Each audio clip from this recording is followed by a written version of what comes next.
Aturan insentif pajak daerah itu kadang-kadang bisa bikin pusing ya kan? Apalagi sekarang ada undang-undang baru. Tapi tenang aja, dalam beberapa menit ke depan kita akan bedah semua kerumitan itu dan kita ubah jadi panduan strategis yang jelas dan siap Anda pakai. Oke, ini dia pertanyaan utamanya yang mungkin ada di benak kita semua. Dengan adanya Undang-Undang Hubungan Keuangan Pusat dan Daerah yang baru, nasib skema insentif pajak ini gimana? Apa aturannya dirombak total dan kita harus mulai dari nol lagi? Nah, untuk menjawab pertanyaan tadi, kita perlu banget memahami aturan main yang baru. Ini adalah kunci supaya kita nggak salah langkah dalam menerapkan insentif ke depannya. Mari kita mulai dari fondasinya dulu. Dari semua peraturan yang ada, dasar hukum mana sih yang sebenarnya masih berlaku dan jadi pegangan kita? Ini krusial banget, karena semua keputusan strategis Anda nanti akan berpijak dari sini. Jadi begini ceritanya. Dulu kita pakai UU 28 tahun 2009. Terus untuk teknisnya ada PP 69 tahun 2010. Nah sekarang kan muncul UU 1 tahun 2022 yang secara eksplisit mencabut UU 28 tahun 2009 yang lama itu. Disinilah sumber kebingungannya.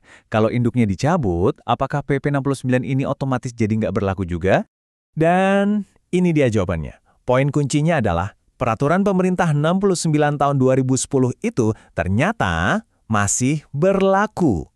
Selama belum ada aturan pengganti dan isinya nggak bertabrakan dengan UU yang baru, PP ini tetap jadi buku panduan operasional Anda.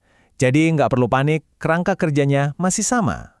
Oke, aturannya udah jelas ya, masih berlaku. Sekarang kita lihat lebih detail. Siapa saja sih sebenarnya pihak-pihak yang sah untuk menerima insentif ini? Penting banget untuk kita samakan persepsi di sini. Insentif itu bukan sekedar tambahan gaji ya. Definisi resminya adalah penghargaan yang terikat pada kinerja. Sederhananya, ada target spesifik yang harus dikejar dan dicapai. Jadi, ini adalah alat untuk memotivasi, bukan hak otomatis. Lalu siapa saja yang berhak? Wah, ternyata daftarnya cukup luas dan mencakup seluruh ekosistem pemungutan.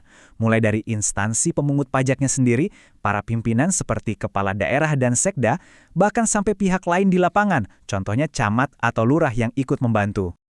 Eits, tapi tunggu dulu.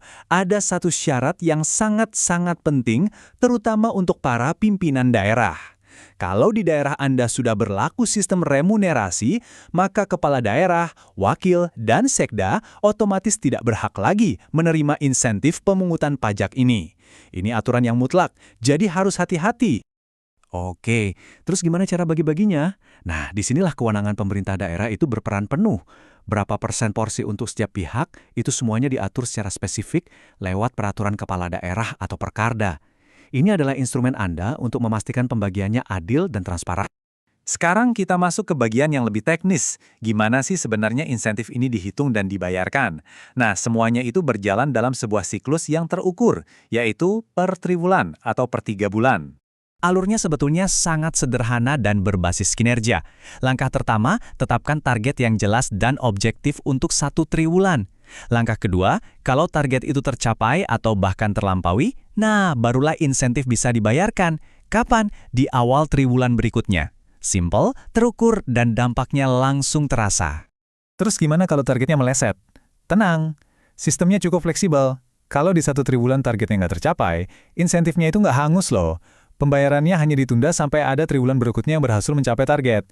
Dan yang lebih penting lagi, pencapaian per triwulan itu sifatnya independen. Jadi kinerja bagus di triwulan 1 dan 2 tidak akan hangus hanya karena target akhir tahun tidak tercapai. Nah, sebagai penutup, mari kita lihat gambaran besarnya.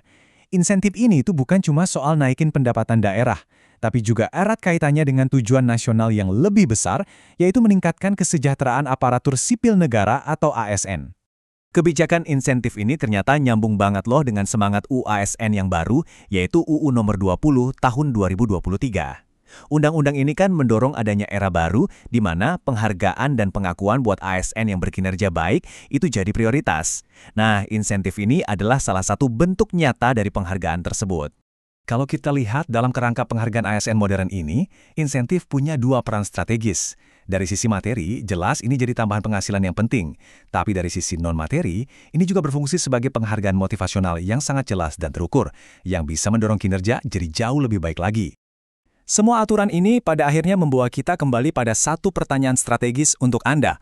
Bagaimana daerah Anda akan merancang sebuah sistem proporsi insentif yang bukan cuma adil dan transparan, tapi juga benar-benar bisa jadi bahan bakar untuk memotivasi tim Anda? Jawabannya ada di tangan Anda melalui penyusunan peraturan kepala daerah yang efektif dan jitu.